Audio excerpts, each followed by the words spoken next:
ကြောက်တက်ရေဘေးကင်းတယ်ကြောက်တက်ရေဘေးကင်းတယ်ဆိုတဲ့အဆိုရှိတယ်လို့နော်ကြောက်တဲ့လူကခဏခဏသေးရတယ်တဲ့မကြောက်ရဘူးဆိုပြီးတော့လေဆိုကြပါတယ်တချို့လူကြီးတွေက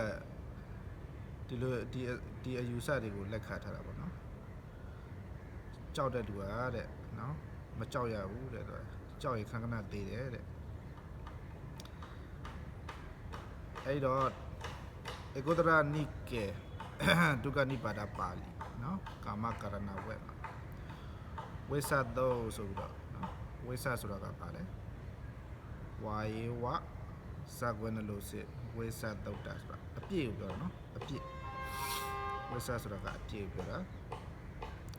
အဲဝိသသုတ်မှာဒီအပြည့်နှမျိုးပေါ့နော်စစ်စစ်ပြောရမယ်ဆိုတော့ဒါပြစ္ဆုတ်ပါအပြည့်နဲ့တမလို့အပြည့်အပြည့်နှမျိုးကိုဟောထားတာပေါ့နော်ကဲဒါလေးကိုနည်းနည်းလေးဓမ္မတဝနာယူကြည့်အောင်ဧဝမေတုတ္တဧကသမယံဘဂဝတာဝတိယဝိဟရတိဇေတဝနေအနာထပေတိကတအာရာမေဒါတော့နိဒါလေးပေါ့နော်တေချာတာကတော့ဒီဒေသနာဒီမြတ်ဗုဒ္ဓမြတ်စွာဘုရားစေကိုတော်မြတ်ကြီးတန်ဝိတိပြည်စေတော်အကြောင်းတဲ့နဲ့တည်သုံးတဲ့အခါမှာတည်သုံးတော်မူစေဟောထားတဲ့ဒေသနာတစ်ခုနော်အဲ့တော့ခုနကပြောသလိုပဲနော်ဝိသဆိုတဲ့အပြည့်နှမျိုးရှိတယ်နော်အပြည့်နှမျိုးရှိတယ်ဘာလဲတွေမာနိဘိကဝေဝိသနိကရမနိတွေနော်ဒိဋ္ဌဓမ္မိကေသဝိဇံတမ္ပရာယိကေသဝိဇံနော်ဒိဋ္ဌဓမ္မိကအပြည့်တမ္ပရာယိကအပြည့်နော်ဒိဋ္ဌဓမ္မိကနော်ဒိဋ္ဌဓမ္မိကဆိုတာဘာလဲဒီမှာမျက်မှောက်ဘဝအတ္တဘောနဲ့ဖြစ်တော့နော်မျက်မှောက်ဘဝအတ္တဘောနဲ့ရှေ့တော့မျက်မှောက်ဘဝနဲ့ရည်ကျက်တော့မျက်မှောက်ဘဝနဲ့ခံစားတဲ့ခံစားထက်ခံစားအပ်တော့ဝိသဆိုတာကအပြည့်ဒိဋ္ဌဓမ္မိကဝိသမျက်မှောက်ဘဝဒီဘဝဒီပစ္စုပ္ပန်ဘဝမှာနော်ခါမဲ့အပြည့်ပေါ့နော်ခါတဲ့အပြည့်တစ်မျိုးနောက်တစ်ခါတမ္ပရာယိကေသဝိသံတမ္ပရာယိကဆိုတာဓမ္မလိုလောကဓမ္မလိုဘဝဤအစည်းအဝေးကိုဆောင်တတ်တော့ဓမ္မလိုလောကဘဝဤအကြောင်းဖြစ်သောဓမ္မလိုလောကနဲ့ဖြစ်လက်တတ်သောပြောချင်တာကဓမ္မလိုဘဝပေါ့နော်ဒါဓမ္မလိုဘဝမှာဖြစ်တဲ့အပြည့်အဲ့လိုပဲပေါ့နော်ဓမ္မလိုဘဝနဲ့ရှိတဲ့အပြည့်ပေါ့ဆိုတော့ပြိုင်တော့ပြောမယ်ဆိုအပြည့်နှမျိုးရှိတာပေါ့နော်ဒိဋ္ဌဓမ္မိကဝိသပိစုပ္ပဘဝမှာခါစားမဲ့အပြည့်ရဲ့တမ္ပရာယိကဝိသဓမ္မလိုဘဝမှာခါစားမဲ့အပြည့်ရဲ့အပြည့်နှမျိုးရှိတယ်အဲ့ဒါဆိုရင်ဒိဋ္ဌဓမ္မိကဝိသလေးကိုပြောကြည့်အောင်ဣဒဘေကဝေဧကေသောပတ္တိသောရာအံဂုစာရေအဂုဇာရေရာဇာနောကေဟေတဝါဝိဝိဒံကာမကာရဏံကာရန္တေကတဟိပိတာလီတေနော်အများကြီးပဲအဓိကဘာလဲဆိုတော့နော်တခုခုမြည်ကြည့်လဲပေါ့နော်စစ်ပြေးနော်စစ်ပြေးတယောက်ကလူဆိုးတယောက်ကိုဖားလိုက်တယ်ဥပမာလူဆိုးတယောက်ပေါ့နော်ခိုးဆိုးလူနေတဲ့လူဆိုးတယောက်ကိုစစ်ပြေးကဖားလိုက်တယ်ဖမ်းပြီးဘာလို့မလဲဆိုရင်အဲ့ဒီရာဇဝတ်သားကိုအလုပ်ကြားတွေခဲမယ်နှိပ်စက်မယ်ညီးစက်မယ်နော်ဟိုလက်တွေခြေတွေဖြတ်တာတို့နှာခေါင်းတွေဖြတ်တာတို့အမျိုးမျိုးပေါ့နော်နှိပ်စက်ညီးစက်မှုအမျိုးမျိုးနဲ့လောက်တာပေါ့နော်အဲ့ဒါကပိစုပ္ပအပြည့်ပဲနော်ပိစုပ္ပဘဝမှာခါရတဲ့အပြည့်ပိစုပ္ပအပြည့်ပိစုပ္ပဘဝနဲ့ရှိတဲ့အပြည့်အဲ့ဒါကြောင့်အဲ့လိုမျိုးဒီပိစုပ္ပဘဝမှာလောက်ပြီးတော့ပိစုပ္ပဘဝမှာဒီလိုခံစားရတာကိုဒိဋ္ဌဓမ္မိကဝိသပိစုပ္ပအပြည့်လို့ခေါ်တယ်နော်အဲ့တခိုးတယောက်ကိုနော်စောကတယောက်ကိုဖမ်းမယ်ဒီရစဝတ်သားကိုနှိစက်ညီးစက်ခိုင်းမယ်ထောင်ကြမယ်နှိစက်ညီးစက်မယ်တပ်ဖြတ်မယ်နော် အဲ့ဒါတွေကပစ္စုပ္ပန်အပြည့်လို့နော်ပစ္စုပ္ပန်အပြည့်ဆိုတာဒီပုံစံလေးပြောတာနော်ပြောပစ္စုပ္ပန်ဘဝမှာလည်းနှိမ့်ဆက်ညီးပန်းတပ်ဖြတ်ခံတာပေါ့ဒါနော်ပစ္စုပ္ပန်မှာလှုပ်တယ်ပစ္စုပ္ပန်မှာခံရတယ်အဲ့ဒါပစ္စုပ္ပန်အပြည့်ပဲနော်အဲ့တော့အဲ့ဒီပစ္စုပ္ပန်အပြည့်ခံရတဲ့လူကကြည်တာပေါ့နော်ဘယ်လိုကြည်လဲဆိုတော့အော်သူများဟာခိုးတယ်သူများဟာပြည့်သူများကိုတားတယ်သူများဟာခိုးတယ်ဒါပါတော့ခိုးဆိုးလူနဲ့ပေါ့နော်ဒီလိုမကောင်းတဲ့အမှုကိုကျူးလို့တယ်ဆိုရင်ဒီလိုမကောင်းတဲ့အမှုကိုကျူးလို့တယ်ဆိုရင်ဒီလိုမျိုးနော်ဖမ်းဆီးချုပ်နော်နေဆက်တပ်ဖြတ်ခါရတယ်ဆိုတော့နော်ဒီလိုမျိုးတွေးမိတဲ့လူက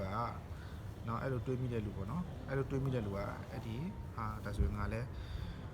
ဒီခိုးဆိုးလူနဲ့တဲ့ဒီအကုသိုလ်မကောင်းတဲ့အလုပ်ကြီးကိုမလုပ်တော့ဘူးနော်မကောင်းတဲ့အလုပ်နော်သောဒိဋ္ဌဓမ္မိကတဝိသတပြီးတော့နပရိတာပံပဒံဝိလုံပံတော့စရတိပံပဒါတဲ့နော်တဆိုးလက်ဆောင်လည်းမပေးဘူး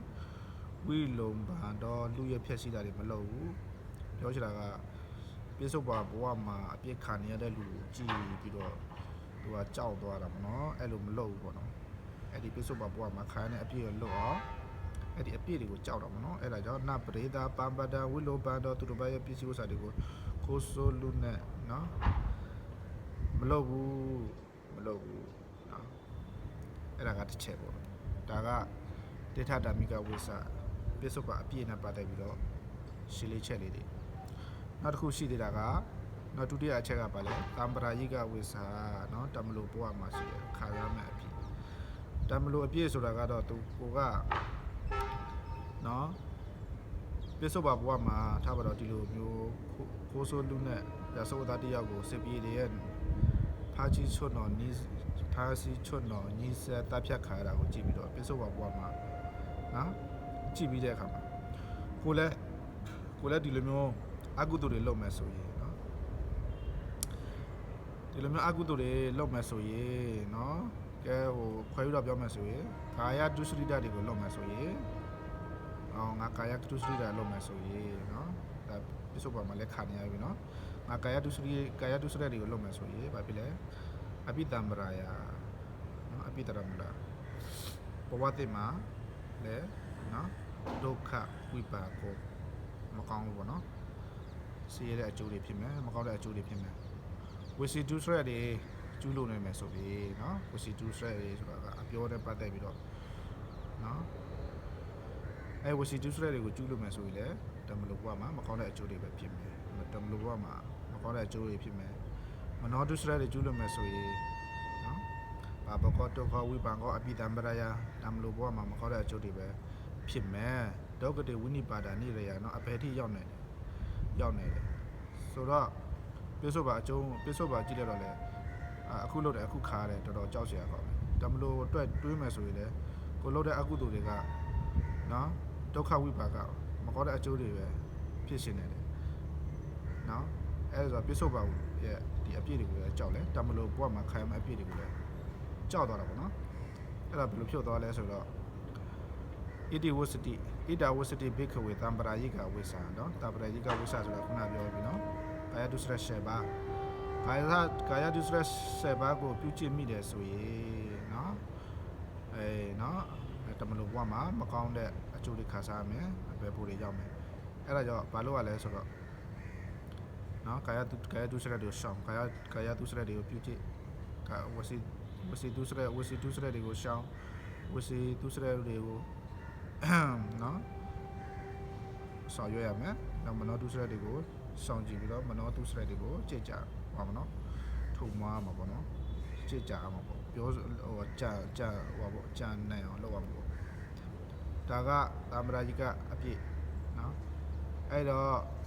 နှစ်ခုလို့ပြောရပြီနော်ဣမာနိခွန်ပိကဝေတွေဝိသနီဒါအပြည့်နှမျိုးပဲပိစုပါဘဝမှာခါမဲ့အပြည့်အဲ့တော့တိဋ္ဌဓမ္မိကဝိသတမလို့ဘဝမှာခါမဲ့အပြည့်တမ္ပရာကြီးကဝိသဆိုတော့အဲ့ဒါနဲ့ပတ်သက်ပြီးတော့ဘယ်လိုကြည့်ရမလဲဆိုတော့တတ္တမတိဟ ဘေခဝေအေဝသေခိတပါနော်ဒီအပြည့်တွေနဲ့ပတ်သက်ပြီးတော့ကြည့်ပြီးတဲ့အခါမှာဘယ်လိုကြစ်ကြံနေထိုင်ရမလဲဘယ်လိုနှလုံးသွင်းရမလဲတသမတိဟဘေခဝေအေဝသေခိတပါဒိဋ္ဌဓာမိကတဝိသတဘာယေတမပိစုပါအပြည့်ကိုလည်းကြောက်နော်ပိစုပါအပြည့်ကိုလည်းကြောက်ရမယ်တမ္ပရာယိကတဝိသတဘာယေတမတမလို့အပြည့်ကိုလည်းကြောက်ရမယ်နော်တမလို့အပြည့်ကိုလည်းကြောက်ရမယ်ဝိသံဘီရုနောဘဝိတမဝိသံဘီရုနောဘဝိတမတဲ့ဝိသအပြည့်တွေကိုကြောက်တဲ့လူဖြစ်အောင်နေရမယ်ပေါ့နော်ဝိသဘယတတဝိနောအပြည့်ရဲ့ဘေးတွေကိုအမြဲတမ်းရှုရမှာပေါ့နော်ဒီလိုအပြည့်လို့ဒီလိုဘေးတွေဒီလိုအန္တရာယ်တွေဒီလိုမကောင်းကျိုးတွေဖြစ်တယ်ဆိုတော့ဝိသဘယတတဝိနောအမြဲတမ်းစုမြည်ပြီးတော့အဲ့ဒါမြင်ရတာပေါ့နော်ဧဝကပိကဝေတိခိတဘာဝိသဘီရုနောပိကဝေဝိသဘယတတဝိနောဒီဧဝပါတိကေခံနော်အပြည့်တွေကိုကြောင်းမှာနော်အပြည့်တွေကတွေလွတ်မှာတဲ့နော်အပြည့်တွေကိုကြောင်းမှာအပြည့်တွေမလွတ်ဖြစ်ပဲနဲ့အပြည့်တွေကနေလွတ်သွားမှာနော်ယံပရိမောစေတတိတပ္ပဝိစေဟိပရိမောစေတတိတပ္ပဝိစေဟိပရိမောစေတတိတပ္ပဝိစေအပြည့်အလိုကနေလွတ်မြောက်လိမ့်မယ်နော်အဲကြောင့်အပြည့်နှမျိုးရှိတယ်အပြည့်တွေကိုနော်အပြည့်တွေကဘေးကြီးတယ်ဆိုတာကိုရှုမြင်ရမယ်အပြည့်တွေကိုကြောက်မြင်ရမယ်နော်ပြစ္ဆုတ်ပါမှာဒီလိုခါစားတယ်တမလို့မှာခါစားတယ်အပြည့်တွေကိုကြောက်ပြီးတော့အပြည့်တွေကိုရဲ့ဘေးတွေကိုအများအားရှုမြင်ပြီးတော့နော်အပြည့်တွေကနေလွတ်အောင်နေထိုင်ရမယ်နော်ဒါကဝိသတုတ်ပေါ့နော်ဝိသတုတ်မှာအဲ့ဒါတော့ကြောက်တိုက်ဘေးကြီးတယ်တဲ့အဲ့ဒါကြောင့်ပြောနော်ကြောက်တိုက်ဘေးကြီးတယ်အဲ့ဒါပြောနော်ကြောက်တိုက်နော်ဟိုခဏခဏတည်ရတယ်ဆိုတော့ဒီလူမိုက်စကားတွေပေါ့နော်အဲ့လိုမျိုးလေးလူစုပြီးတော့ကြောက်တိုက်ဘေးကြီးတယ်ဆိုတော့မြတ်ဗုဒ္ဓရဲ့စကားကိုလက်နာจิตသုံးနိုင်ကြပါစေ